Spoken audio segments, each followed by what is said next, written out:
시간이 되었습니다. 다 같이 자리에 일어나셔서 우리 주의 임재 앞에 하나님께 찬양하시고 주의 예배를 드리겠습니다.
사도신경으로 신앙 고백을 하시겠습니다.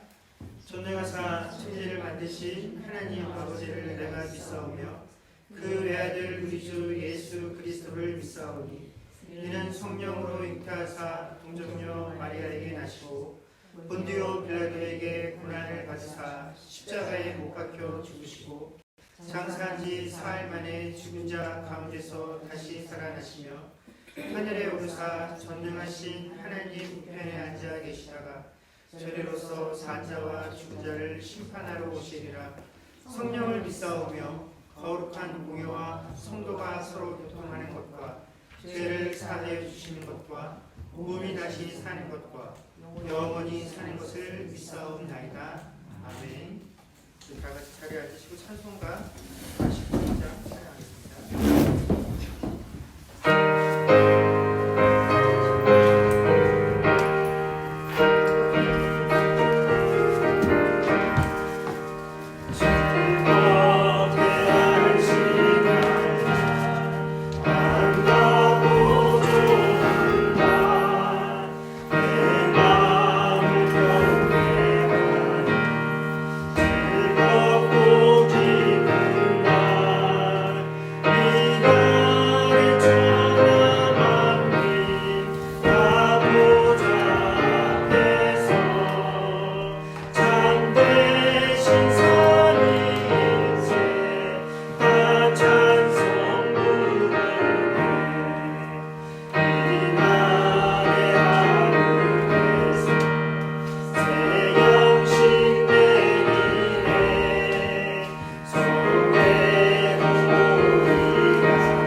기도하겠습니다.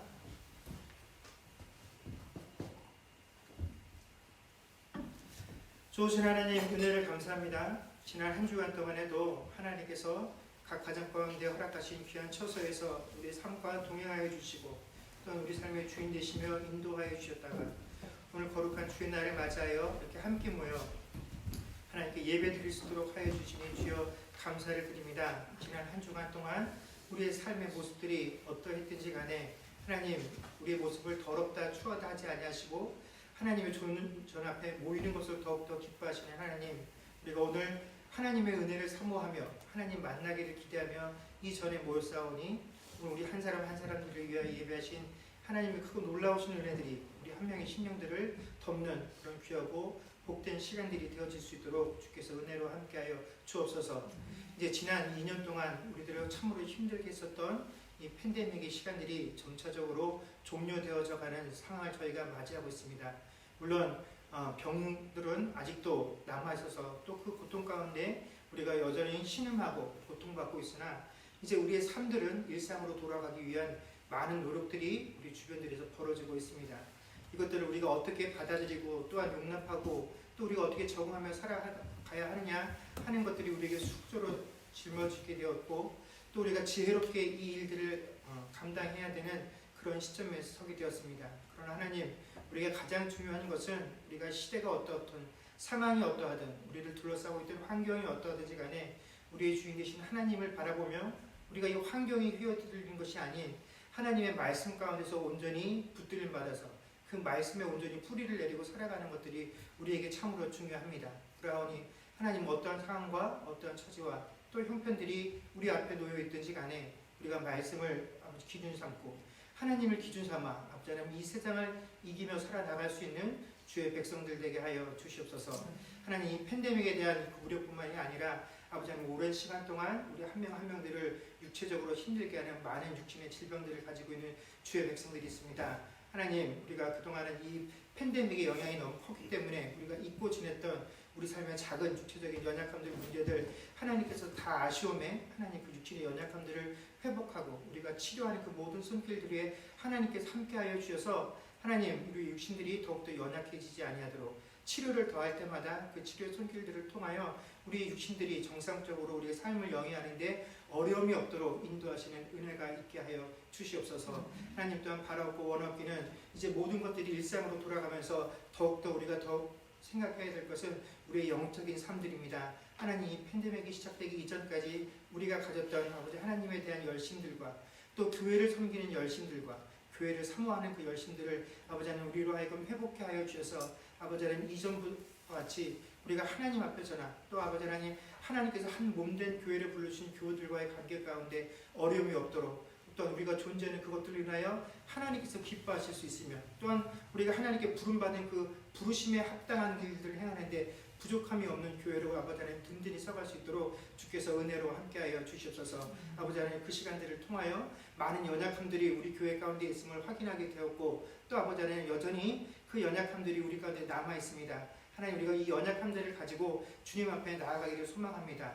이것들을 우리가 단번에 우리 인간적인 방법으로 해결할 수도 없고 채울 수도 없는 그런 상황이 있으나 우리가 하나님을 사모하는 마음, 하나님 예수 그리스도께서 교회를 사랑하셨듯이 아버지 하나님 우리가 서로 우리에게 허락되어진 모든 상황과 모든 교우들을 서로 사랑함으로 하나 되어져서 아버지 하나님 이 어려운 상황들을 참으로 하나님 기뻐하시는 모습들로 온전하고 아름답게 감당할 수 있는 귀한 복된 교회가 되게 하여 주시옵소서.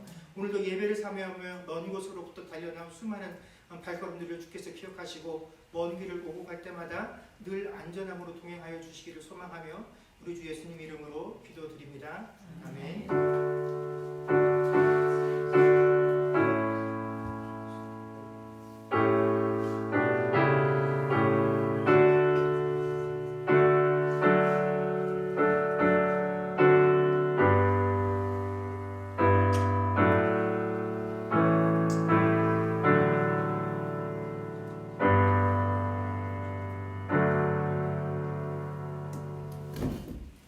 소원하겠습니다.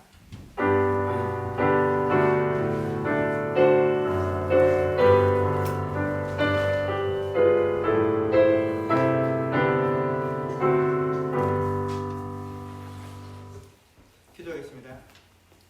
좋으신 하나님 은혜를 감사합니다. 지난 한 주간 동안에도 하나님께서 허락하신 귀한 일터 사업장에서 우리로 하여금 일하게 하시고 내가 받은 모든 것들이 하나님께서 베풀어 주신 귀한 은혜의 선물인 것을 알며 예물을 드리게 하시니 감사합니다. 10회 1조로 또 각종 감사의 제목으로 주정원금으로 드려진 이 헌물 가운데 우리의 중심들이 온전히 드려지게 하여 주시옵소서.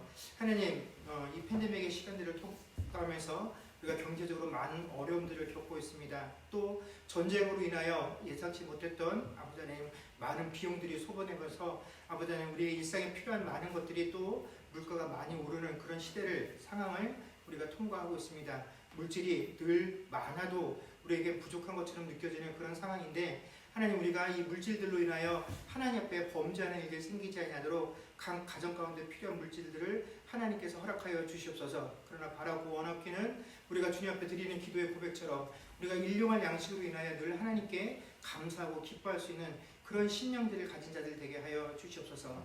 허락하신 일터와 사업장에서 일할 때에 그 일들을 감당할 수 있도록 육신의 강건함들을 허락하여 주옵시고, 아버지 하나님, 지혜와 명철을 더하사 아버지 하나님, 그곳에서 발생되는 모든 상황들 가운데 지혜롭게 대할 수 있도록 주님께서 도와주시며, 함께 일하는 사람들과의 관계 가운데서도 하나님, 우리가 늘 그리스도인들을 자각하며 그 자리에서 그리스도인으로서의 빛과 향기를 드러낼 수 있는 그런 귀한 사업장 일터 되게 하여 주시옵소서.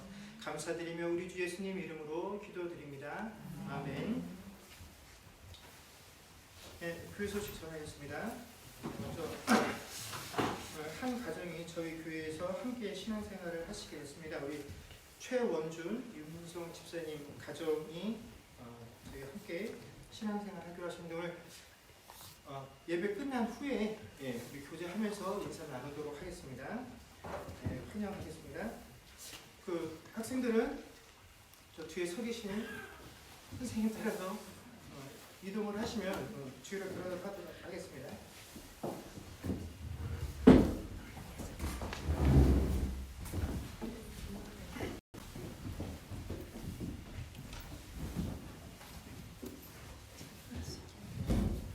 하나님 말씀 보겠습니다. 하나님 말씀은 에베소서 4장 1절에서 2절까지 말씀입니다.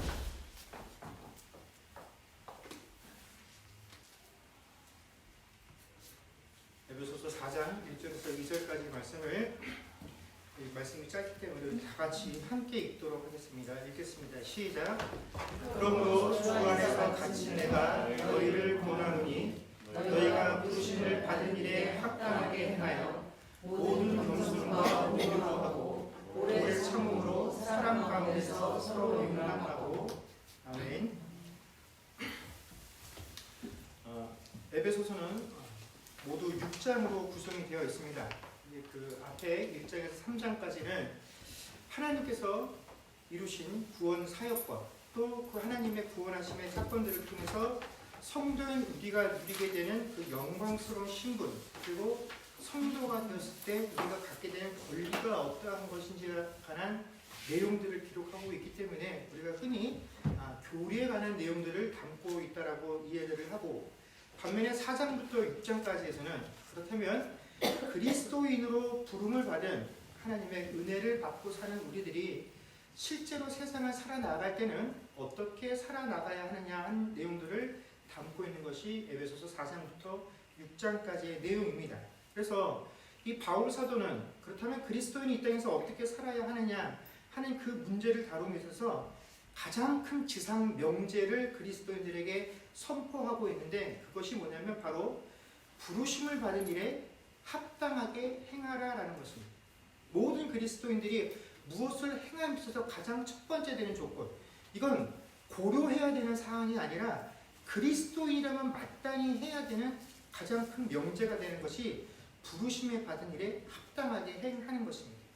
여러분, 이 구절은 매우 짧지만 우리가 어떻게 이 땅을 살아가야 하는지에 대한 그 진리를 함축적으로 담고 있는 표현인데, 우리가 예수 그리스도를 통하여 하나님과 우리 사이의 관계가 아버지와 자녀의 관계로 회복되어지고 새로운 관계를 형성하게 되었습니다.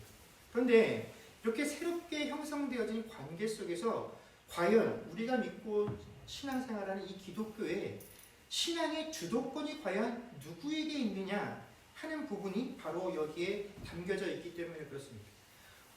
사도 바울은 우리가 하나님을 부르고 찾은 것이 아니라 하나님께서 우리를 부르셨다라는 이 말씀 한 구절로 기독교 신앙의 모든 주도권이 하나님께 있다라고 전제를 하고 모든 이야기를 시작하고 있습니다. 하나님께서 우리를 부르셨다라는 이 말은 하나님께서 부르신 그 대상에 대하여 하나님이 가지고 계신 어떠한 뜻과 계획이 있다라는 것을 의미하고, 그렇기 때문에 부름을 받은 자들은 나를 부르신 이가 나를 향해 가지고 있는 뜻과 계획이 무엇인지를 알고 거기에 맞게 사는 것이 기본적인 사항이다라는 것입니다.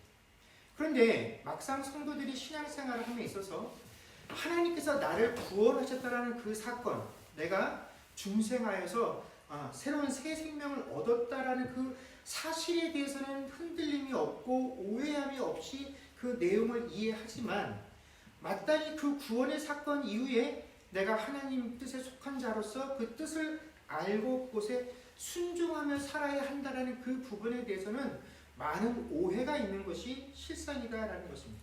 그래서 바울 사도는 그것들을 우리에게 설명하면서 자신의 상황을 통하여 부르심을 받은 일에 합당하게 행하는 것이 과연 어떤 것이냐 하는 것을 설명하고 있습니다. 그래서 자신의 상황을 통해서 그것을 설명할 때 주 안에서 갇힌 내가 너희에게 문안하노니 라는 말로 부르심을 받은 일에 합당하다라는 것은 내가 주 안에 갇혀 있는 것이다 라고 설명을 하고 있다라는 것입니다. 물론 이 의미는 이중적인 의미가 있습니다. 어떤 의미냐면 지금 이 에베소서는 에베소 교인들을 향해서 바울 소다가 쓴 서신인데 이 서신을 쓸 당시에 바울이 어디에 있었냐면 로마 감옥에 죄인의 신분으로 갇혀 있을 때였습니다. 이 감옥에 갇힌 이유는 그 복음을 전하다가 그가 전하는 내용들이 사회를 혼란스럽게 한다는 이유로 로마 감옥에 갇히게 되었죠.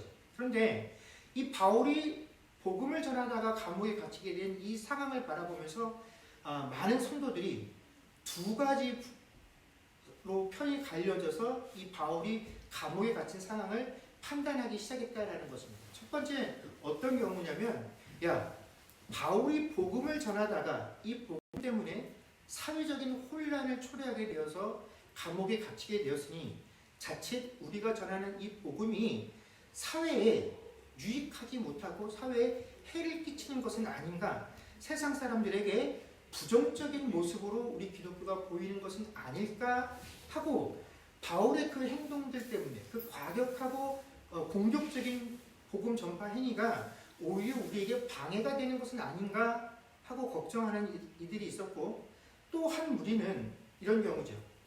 바울이 정말 하나님의 사도라고 한다면, 그가 하나님의 일을 바르게 하고 바른 복음을 전하고 있다라고 한다면 과연 하나님께서 그를 감옥에 갇히도록 내버려 두셨을까? 그가 감옥에 갇힌 것을 보니까 분명히 뭐가 잘못된 것이 있다. 하나님께서 그를 택하셨다라고 한다면 그가 감옥에 갇히는 일은 없겠지. 왜냐하면 복음을 전하는 일이 하나님께서 가장 기뻐하시는 일이기 때문에. 그래서 바울이 뭔가 잘못되고 잘못된 행위를 한 것이다 라고 해서 바울의 권위를 무시하는 쪽으로 이 상황을 이해하는 이들이 있었다라는 것입니다. 자, 어찌 되었든지 간에 복음을 전파하다가 그 이유와 그 목적 때문에 감옥에 갇히게 되었다라는 이 상황은 모든 이들에게 다 부정적인 인식을 심어주게 되었다라는 것입니다. 이건 뭐가 좀 잘못됐다라고 인식하게 되었다라는 것이죠. 그런데 이렇게 감옥에 갇힌 상황에서 바울이 자신이 세웠던 많은 교회들에게 편지를 보내면서 빌립보 교인들에게 보낸 서신서에 보면 이렇게 자신이 감옥에 갇힌 상황을 설명하게 됩니다. 내가 지금 이 감옥에 갇히게 돼서 나를 보기 위해서 많은 사람들이 이 감옥에 들락달락 한다는 겁니다.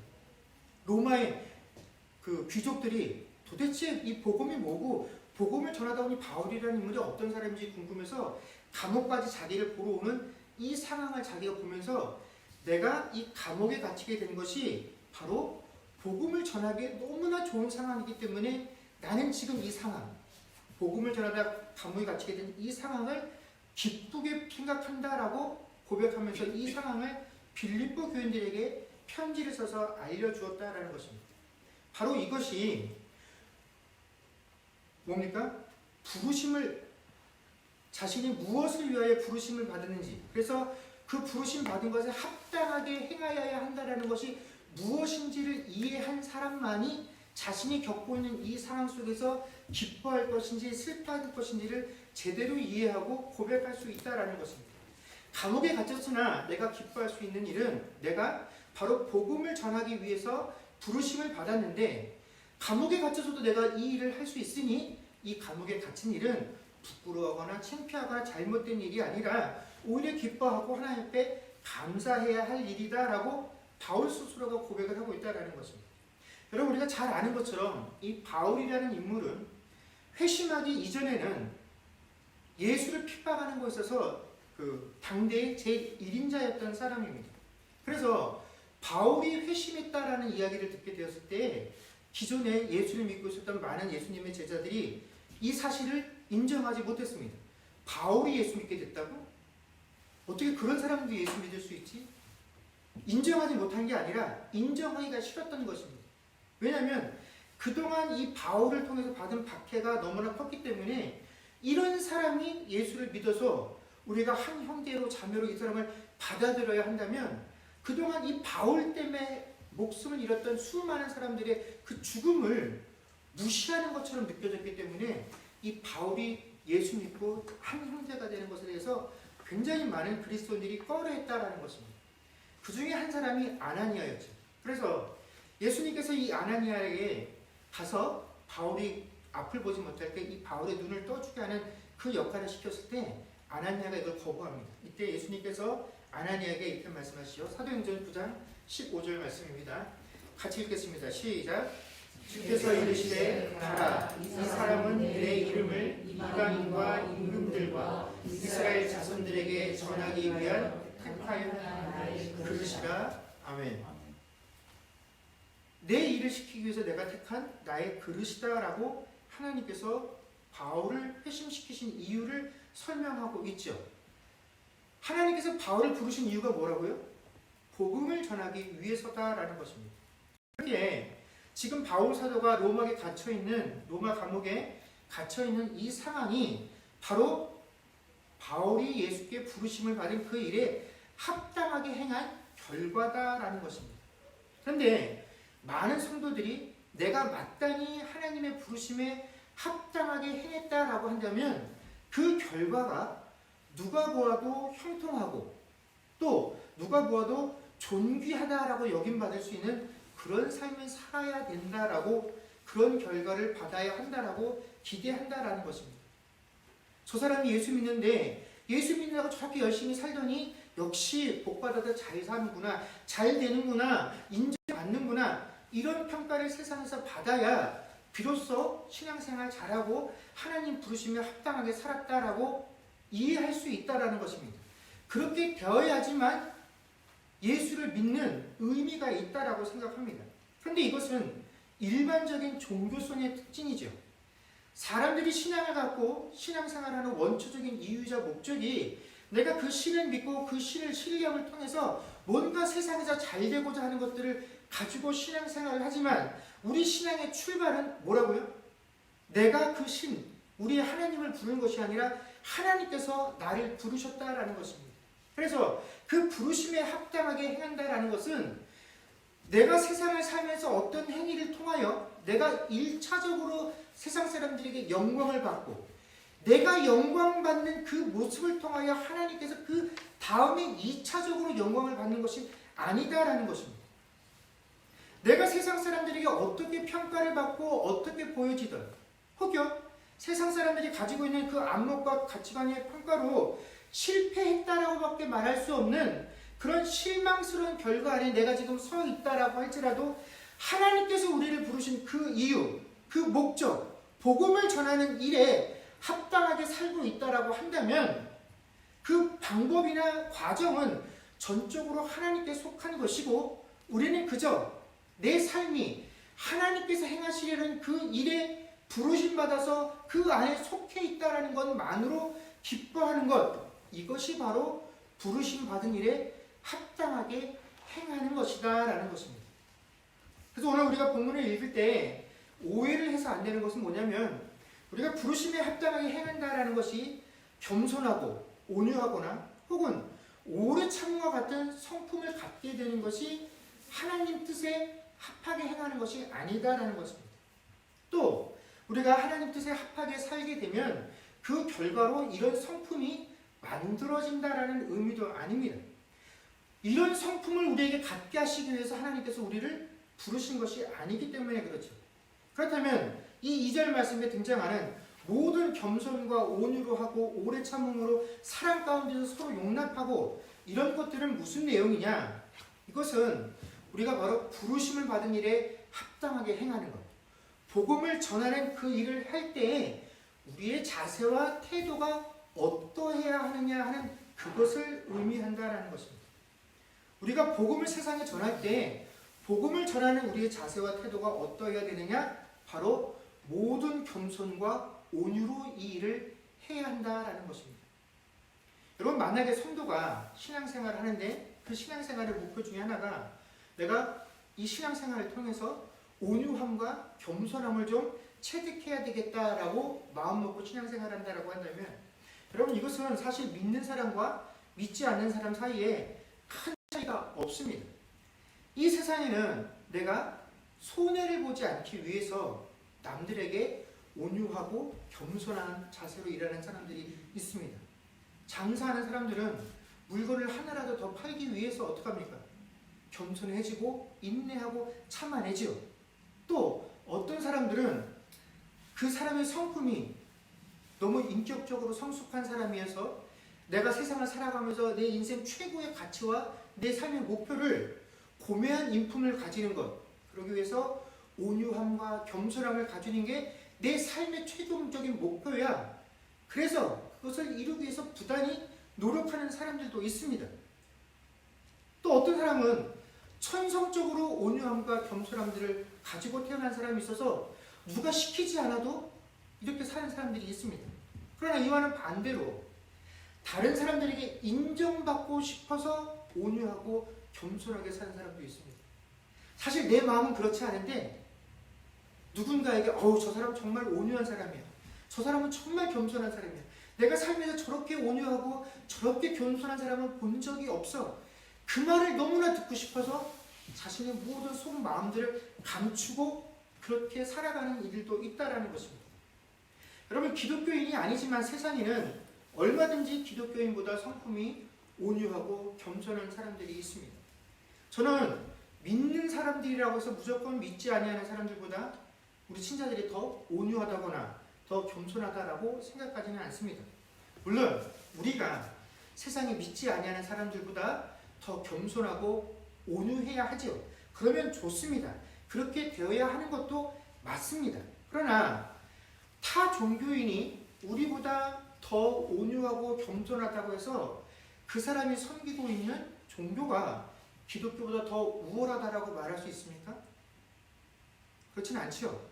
그것과 마찬가지로 그리스도인이 세상 사람들보다 더 온유하고 겸손하다라는 그 자체가 그냥 세상 사람들에게 그리스도인들은 다른 이들보다 온유하고 겸손하니까 저 종교가 더 뛰어나고 더 믿을만하다라고 할 수도 없다라는 것입니다. 그렇기 때문에 우리 기독교가 추구하는 것, 하나님께서 우리에게 요구하시는 것이 궁극적으로 우리가 온유하거나 겸손한 사람이 되는 것은 아닙니다.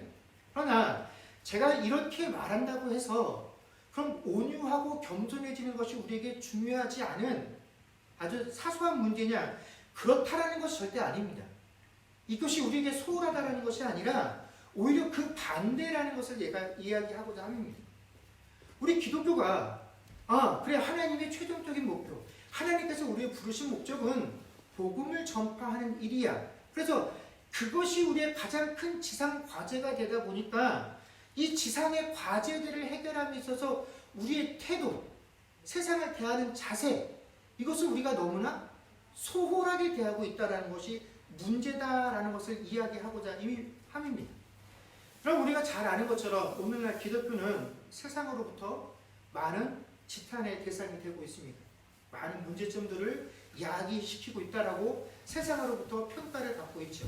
그런데 이렇게 기독교를 비난하고 실책하는 사람들도 실제로 만나서 그 사람들과 이야기를 해보면 그 사람들이 가지고 있는 거부감은 기독교가 가지고 있는 그 내용에 관한 것은 아니다라는 것입니다. 비록 세상 사람들이 이 복음이라는 것을 자신들이 구원을 받을 수 있는 유일한 방편이요, 세상에서 다시 존재하지 아니하는 절대적인 진리라는 사실로 받아들이지는 않는다라고 할지라도 그들은 분명 예수님을 4대 성인 중에 한 명으로 인식을 합니다. 그래서 그분의 가치와 그분의 삶을 존경을 합니다. 또 예수님이 가르쳐 주신 내용에 대해서도 환영을 합니다. 특별히 예수님께서 이 땅에서 가르치셨던 그 사랑과 용서와 화해에 대해서는 굉장히 큰 공감대를 합니다. 그런데 문제는 이 예수님, 또 예수님께서 가르치신 이 내용을 세상에 전하는 그리스도인들의 태도에 문제가 있다는 것입니다. 여러분, 예수님은 죄인인 나를 위하여 본체이신 하나님의 형상, 하늘의 보좌를 버리시고 육신인 인간의 몸을 입으시고 이 죄악된 세상, 이곳으로 임하셨습니다. 그런데 그런 예수님을 통해서 죄인임을 자각하고 죄의 신분으로부터 벗음을 받은 우리가 세상에 나가서 그런 예수님을 전할 때 우리는 낮아지지 못한다라는 것이 가장 큰 문제다라는 것입니다. 여러분, 오늘날 성경은 물론이고 세상에서도 흔하게 사용이 되어지는 이 겸손이라는 단어는 사실 성경이 기록되기 전에는 그 헬라어권에서는 존재하지 않았던 단어입니다. 무슨 말이냐면, 여러분, 신약 성경은 헬라어로 기록이 되어 있습니다. 그런데 신약 성경을 기록할 때 원래 헬라어에는 겸손이라는 단어가 존재하지 않았습니다. 그 당시 헬라어권에서는 누군가에게 자신을 낮추는 것은 곧 패배요 죽음이기 때문에 그런 것을 상정하고 세상을 사는 사람이 없었다는 것이죠. 삶은 무조건 경쟁에서 이기고 남 위에 올라서는 것만이 유일한 존재 가치였기 때문에 겸손이라는 개념이 존재하지 않았고 당연히 이 개념을 표현하는 단어가 존재하지 않았습니다. 그런데 성경을 기록하게 되면서 겸손이라는 단어가 생겨나게 되었고 등장하게 되었고 헬라어를 쓰고 있는 그 헬라권, 그 당시 최고의 문명의 사람들에게 겸손이라는 것을 가르쳐주게 되었다는 것입니다. 그래서 그 사람들이 놀라는 거죠. 겸손이라고? 그게 도대체 뭘 의미하는 단어냐? 해서 그 단어의 뜻을 알아보니까 이러이러한 의미를 함축하고 있다는 것입니다. 그래서 헬라어권에 있었던 사람들이 깜짝 놀라게 된 것이죠. 도대체 그리스도가 어떤 분이시냐? 그 그리스도가 가지고 있는 그 내용을 전하는 그리스도인들은 도대체 어떤 사람이냐? 그렇기 때문에 여러분, 우리가 오늘날 겸손하다라고 표현하는 이 말 속에는 우리가 생각하는 것처럼 그냥 내가 사실 잘났는데 잘난 척하지 않는 거야 하는 정도가 겸손이 아니다라는 것입니다. 겸손이라는 이 말은 복음을 통해서 그리스도인은 된 자들만이 오직 예수께서 하늘 보좌를 버리시고 우리를 위하여 이 낮고 낮은 곳으로 임하셨다라는 것, 그분이 행하신 일이 어떠한 것이다라는 것을 깨닫고 느낀 자들만이, 체험한 자들만이 소유할 수 있는 성품이 바로 겸손이다라는 것입니다. 그러므로 성도가 부르심에 합당하게 행하여 이 땅을 살아가면서 그 일들을 행함에 있어서 겸손으로 이 일을 한다라는 것은 너무나 당연하다라는 것입니다. 여러분, 기독교가 세상에 전하는 것이 무엇입니까? 기독교가 세상에 전하는 것은 세상은 죄인이라는 것입니다. 당신은 죄인이고 나도 죄인이라는 그 사실을 전하고 있다는 것입니다. 전에는 나도 당신과 똑같은 죄인이었는데 나는 그 사실을 깨닫지도 못하고 있었는데 내가 예수를 만나서 그분의 부르심을 통하여 내가 죄인이라는 사실들을 깨닫게 되었고 이제 예수를 믿는 믿음으로 말미암아 죄 씻음을 받았다라는 것을 전하는 것입니다. 그런데 죄인이었던 내가 그 사실을 깨닫고 죄로부터 벗어나서 하나님의 자녀가 되어지는 이 모든 과정 중에 내가 노력해서 얻은 것이 단 하나도 없다라는 것입니다. 다 하나님의 은혜로 거저 얻은 것이고 그저 복음을 지금 전하고 있는 나는 당신보다 먼저 이것을 들었다라는 것 외에는 당신과 나 사이에 다를 것이 전혀 없음에도 불구하고 정작 그 복음을 전하는 사람들은 그런 사실들을 깡그리 잊어버리고 무례함과 거만함을 가득 담아 복음을 세상에 전하고 있다는 것입니다. 그래서 그 복음을 처음 대하는 사람들이 아이러니하게도 복음을 전하는 이들이 나도 전에는 죄인이었습니다 하는 그 말 속에서 정말 이 사람이 죄인이었다는 사실들을 자복하고 있구나, 부끄럽고 창피하게 여기고 있구나, 지난날 과거의 자기의 모습들에 대해서 연민을 느끼고 있구나, 겸손하구나 하고 그런 느낌을 느끼는 것이 아니라 그 말을 하고 있는 그리스도인들에게서 교만함을 느낀다라는 것입니다. 나도 그랬지만 난 지금 아니야. 근데 넌 지금 죄인이야. 나는 아니다라는 사실에 더 무게를 싣고 교만한 자리에서 이 복음을 전하고 있다는 것입니다. 나도 전에 죄인이었다라고 말하지만 지금 죄인인 나를 대하면서 그의 말 속에서는 아주 뼛속 깊이까지 나를 정죄하는 그런 기운이 느껴진다라는 것입니다. 그들의 삶에서 나에게 복음 예수 믿으라는 그 말 전하는 거 말고 평상시 그들의 삶을 보면 정말로 자기 자신이 죄인이라고 여기며 낮고 겸손한 모습으로 살아간 진실함들을 볼 수 없다라는 것입니다. 자기들끼리는 용서를 이야기하지만 세상을 향해서 쉽게 용서함을 보여주지 못하고 같은 교인들끼리도 쉽게 용서하지 못하고 세상에서 소외당하는 이들에게 예수의 복음을 전하고 사랑을 전한다라고 말하지만 세상이 손가락질하고 정죄하는 그 사람들을 향해서는 교회도 똑같이 손가락질하고 정죄하며 그들을 소외시키는 모습들을 보면서 너희들이 전하는 내용은 참 좋고 예수님은 어떤 분이신지 모르겠으나 너희들의 모습을 보면서는 그 예수님의 모습을 내가 느낄 수 없다라고 하는 것, 그것이 바로 문제다라는 것입니다. 이것이 오늘날 기독교의 심각한 문제이죠. 나는 변화되었다라고 말하는데 그 변화의 가장 결정적인 신자다움인 태도의 방법에 변화가 없다라는 것입니다. 이렇게 하지 못하는 한 우리는 그 부르심에 합당하게 행하는 것들을 할 수 없다라는 것입니다. 여러분, 심지어 기독교가 세상에서 주류가 되고 정치와 경제와 문화적에서 우위를 점하게 되면 어떤 일들이 생기냐면 기독교가 복음을 전파하는 방식이 강압과 폭력과 억지라는 것을 역사가 증명하고 있지 않습니까? 안 믿는 나라에 대포를 끌고 가서 예수 믿어라. 안 그러면 어떡합니까? 쳐들어가서 죽이고 억지로 믿게 하는 이 일들을 행한다라는 것입니다. 자기를 비난하거나 자기를 거부하는 일이 있으면 자신이 가지고 있는 세상적인 힘들을 이용해서 직접적으로 그들에게 내 의지, 내 뜻을 관철시키는 것들을 주저하지 않는다라는 것입니다. 여러분, 그래서 우리에게 필요한 것이 바로 온유다라는 것입니다.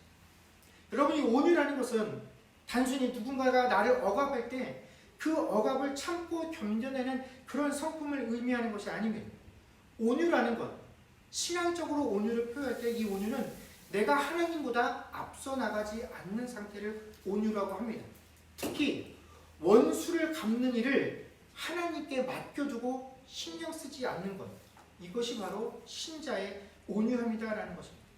사람들은요, 내가 어떻게 하든지 누군가에게 조롱받지 않고 손가락질 받지 않고 억압받지 않을 정도의 힘이 있다라고 한다면 나보다 못한 사람이 나를 손가락질하거나 나를 비난하거나 나를 책망하면 어떻게 해서라도 내가 옳다라는 것을 증명하고 그 잘못된 비난에 대해서 변론하고 싶고 더 힘이 더 된다라고 한다면 그 원수를 갚고 싶어하는 것이 우리네 인간의 마음들이다라는 것입니다. 그러나 신자의 온유함들은 그런 상황 가운데서 그 억울함의 원수들을 내가 스스로 갚지 아니하고 최종 결재권자인 하나님께 그 일들을 맡기는 것, 이것이 바로 신자의 온유함입니다. 왜 그렇게 하느냐? 나도 죄인이기 때문에 그렇다라는 것입니다. 하나님께서 나를 향해서 그 하나님의 온유함을 보여주지 아니하시고 나의 조그만 교만함들을 보시고 그때그때마다 하나님이 그 일들을 해결하려 주신다 한다면 나 역시도 하나님 앞에 서 있을 수 없는데 내가 그 하나님의 온유함 때문에 오늘도 하나님 앞에 서 있을 수 있다는 그 사실을 깨달을 때에라야 우리도 신앙인으로서의 온유함을 가지고 내 원수를 대할 수 있다는 것입니다.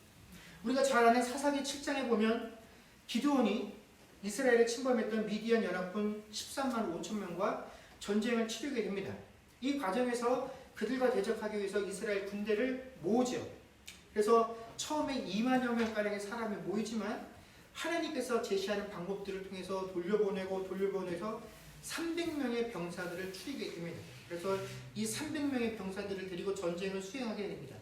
그리고 이 막바지 때에, 전쟁의 막바지 때에 기드온이 인근 주변에 있는 지파들에게 연락을 취해서 미디안을 추격하는 일에 함께 동참해달라고 부탁을 합니다. 이때 부탁을 받았던 지파가 납달리, 아살, 므낫세 그리고 에브라임 지파입니다.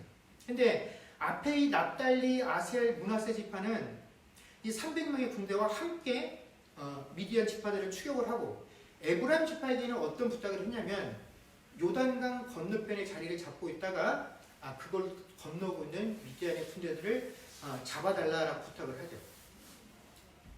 그래서 이 기드온의 전략대로 에브라임 지파가 요단강 수로를 지키고 있다가 미디안의 두 지도자를 붙잡게 됩니다. 그런데 이 전쟁이 종료가 된 후에 어떻게 합니까? 에브라임 사람들이 기드온에게 나와서 시비를 걸죠. 만나자마자 화를 내기 시작합니다.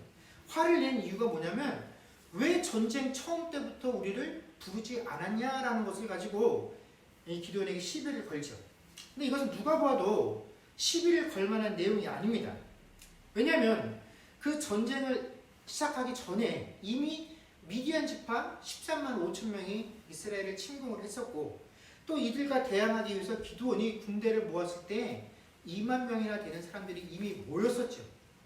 그리고 그들을 다시 돌려보내고 300명만 데리고 전쟁을 시작할 때 이미 이 모든 기간 동안 이 땅에 전쟁이 임했다라는 것, 우리가 목숨을 걸고 미디안 지파와 싸워야 되는구나 하는 사실들을 알고 있었음에도 불구하고 정작 그 일들을 할 때에는 나서지 않다가 전쟁의 막바지에 이 기드온의 승리가 거의 눈앞에 확인되어쯤에 이 전쟁에 참여하고 나서는 오히려 이 일로 화를 내더라라는 것이죠. 그런데 기드온이 이 에브라임 사람들의 이 시비를 참으로 지혜롭게 잘 넘어갑니다. 그 내용이 바로 사사기 8장 2절에서 3절까지 말씀입니다. 같이 읽겠습니다. 시작. 기드온이 그들에게 이르되 내가 이제 행한 일이 너희가 한 것에 비교되겠느냐.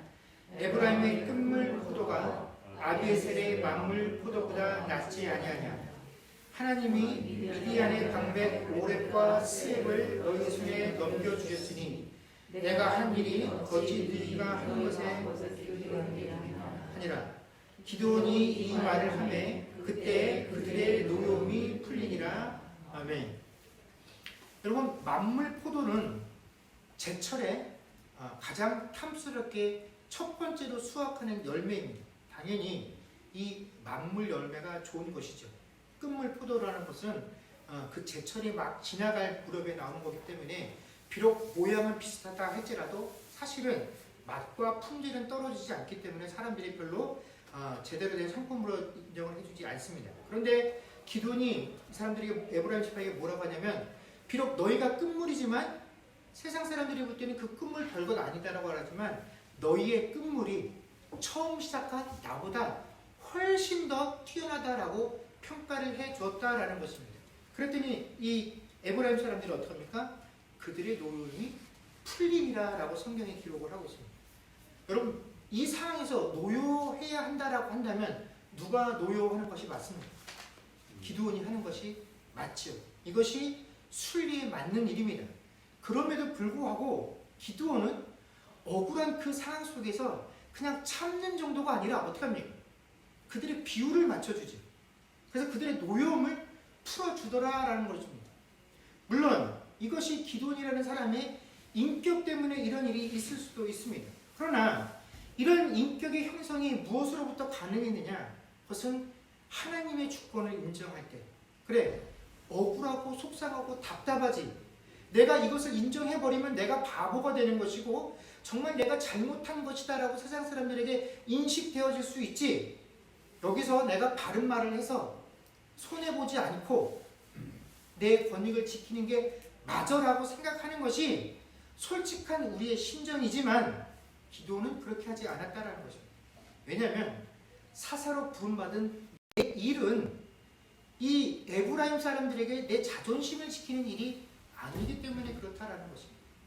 내가 부르심 받은 일이 뭔지 거기에 합당하게 행하기 위해서 내 태도가 어떠해야 되는지 그 태도의 온유함을 이 기드온이 가지고 있었기 때문에 그는 자신을 향한 모든 비난들을 마땅한 것으로 받아들이고 넘겼다라는 것입니다. 기드온은 자신의 억울함을 푸는 일을 자기 스스로 행하지 않았다라는 것입니다. 하나님께 맡겨두었고 이것이 언제 어느 때쯤에 올바로 판명이 나서 내가 억울하다는 사실이 내가 옳았다라는 것이 증거되었을지 모르나 지금 이 순간 나는 하나님의 부르심에 합당하게 행하는 자로서 온유함을 드러내고 있다라는 것입니다. 여러분, 이것이 쉬웠겠습니까? 결코 쉽지 않다라는 것이죠.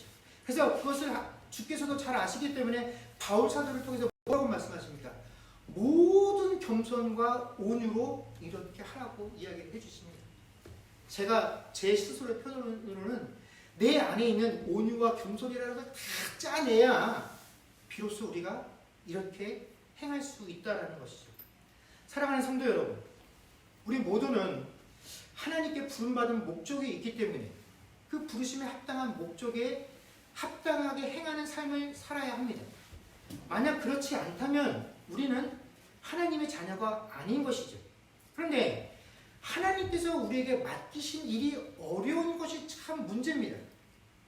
여러분이 복음을 전한다라는 일, 그 자체도 우리에게 너무나 힘들고 어렵고 거북스러운 일입니다. 그런데 사실 그 내용 자체도 어려운데 하나님은 여기다가 우리에게 뭘 요구하십니까? 그 복음을 전할 때 우리의 태도와 방법까지도 이렇게 해야 된다라고 요구하시는데 사실은 그게 더 어렵다라는 것이죠. 우리는 이 어려운 하나님을 전하는 일, 이 복음을 세상에 전하는 일을 할 때 이 일을 하기 위해서 내가 힘과 능력이 있어야 된다라고 생각들을 합니다. 그것들을 가지고 일하고 싶어 합니다. 세상 사람들이 내가 전하는 이 복음이라는 것에 귀를 기울일 수 있도록 하나님, 내가 세상 사람들이 우러러볼 수 있는 그런 위치와 자격을 가진 사람 되기를 소망합니다. 내가 뭔가 좀 사람들에게 베풀면서 예수 믿으라고 그런 말 하고 싶습니다. 그러니 나에게 그런 것들을 일단 허락해 주십시오. 그럼 내가 그게 구비가 되면 그 일을 하겠습니다라고 하는데 하나님은 그래, 그 일들을 하기 위해서 내가 너에게 힘과 능력을 주면 너희가 무엇을 잃어버린다라는 것입니까? 겸손과 온유를 잃어버린다라는 것입니다. 하나님은 우리에게 힘든 일을 맡기셨는데 더 힘들게 그 일을 행하는 태도와 방법과 습관을 또한 우리에게 이렇게 하라라고 요구하십니다. 어렵고 힘든 것을 아시게 우리에게 모든 겸손과 온유함으로 이렇게 하라 말씀하신다라는 것입니다. 여러분, 주님이 나를 위하여 낮아지신 만큼 세상에서 내가 낮아지는 일에 대해서 자존심을 세우지 마십시오. 나를 억울하게 하는 이들과 이 모든 문제에 대해서 시시비비를 해결하는 것들에 집중하지 마십시오. 사실 저도 제 안에 얼만큼의 온유함과 겸손함이 존재하는지 모릅니다. 또 여러분 각자에게 얼만큼 있는지 모릅니다. 제가 알기로는 최소한 저희 교회에서는 제가 온유함과 겸손함이 제일 적은 줄로 압니다. 그래서 여기 계신 성도 여러분들은 저보다 더 훨씬 이 일들을 잘 하실 것이다라고 믿습니다.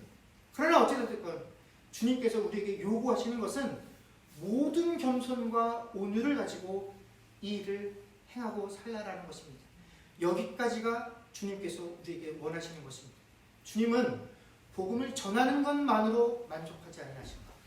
복음을 전할 때 그 우리의 태도가 주께서 이 세상에서 우리를 변화시키시기 위해서 낮아지신 것만큼 세상에 복음을 전하는 우리의 삶의 태도와 모습과 방법들이 또한 온유함과 겸손함으로 나가기를 원하십니다. 여러분, 이것이 하나님의 부르심에 합하게 행하는 자들의 모습입니다. 이따가 살아가는 동안에 우리가 이 부르심에 합하게 행할 수 있는 저와 여러분들이 되어줄 수 있기를 주의 이름으로 간절히 축원합니다. 기도하겠습니다. 그렇습니다. 주님께서 우리를 당신의 자녀로 부르셨을 때 우리를 향한 하나님의 뜻과 계획들이 있으십니다. 그것은 오늘 바울 사도가 감옥에 갇혀서도 내가 이 상황 속에서 하나님의 복음을 전할 수 있다는 것으로 인하여 기뻐하는 것처럼 하나님께서 우리를 이 땅에서 자녀 삼으신 그 일, 또 자녀된 우리를 통하여 하나님께서 이 땅에서 이루시고자 하는 일들은 우리를 어떻게 하시고자 하는 것들이 아니라 우리를 통하여 무슨 일들을 하고자 하신 일들이 아니라 우리가 스스로 그 부르심에 합당하게 행하는 자가 되기를 원하시는 것입니다. 그 일들은 바로 하나님이 우리에게 행하신 그 일, 복음을 통하여 우리가 어떻게 변화되어졌고 그 변화되어진 우리가 이 땅에 그 복음을 전하는 일들입니다. 그런데 이게 정말 어렵고 힘든 일인 걸 우리가 잘 압니다. 쉽지 않은 일임을 압니다. 마치 벽에 대고 이야기하는 것처럼 어려움을 느낄 때가 많이 있습니다. 그런데 이 어려운 일들을 맡기시면서 하나님은 우리에게 이것을 전하는 태도마저도 온유와 겸손함으로 해야 된다라고 요구하고 계십니다. 우리는 힘이 있고 능력이 있어야 그 힘과 능력을 토대 삼아서 복음을 더 잘 전할 수 있을 것 같은데, 주님은 그 힘과 능력으로 하지 말고 온유와 겸손으로 하라고 하십니다. 그것도 한 번 해줄 수 있는 것이 아니라 너에게 있는 그 모든 겸손과 온유를 통하여 이 일들을 행하라고 말씀하십니다. 하나님, 얼마나 어렵고 힘이 들겠습니까? 그러나 주님께서 원하신 것은 여기까지입니다. 이것들을 하지 않으면 우리는 하나님의 자녀라고 할 수가 없고 또 그 부르심에 합하게 행하는 것이다 라고 없는 자들입니다.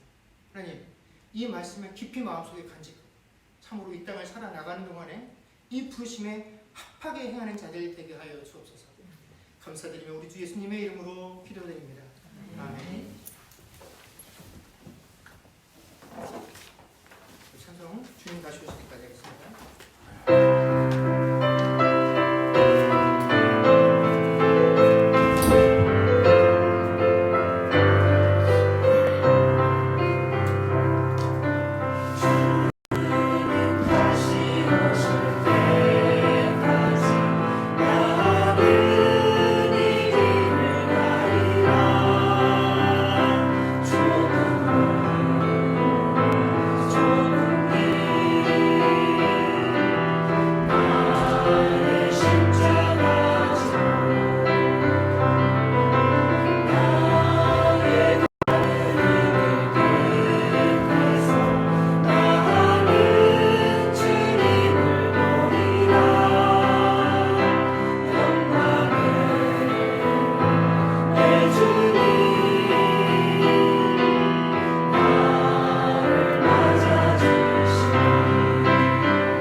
지금은 우리 주 예수 그리스도의 은혜와 하나님 아버지의 크신 사랑과 성령님의 교통하심과 충만케 하는 역사가 이제 모든 겸손과 온유함으로 행하라 하시는 이 말씀까지가 내가 부르심에 합하게 행하는 것이다 라고 고백하며 그렇게 살기로 결단하는 주의 백성들과 그들의 가정과 사업과 자녀들과 그 미래와 이 교회 위에 이제로부터 영원토록 함께 있을지어다. 아멘.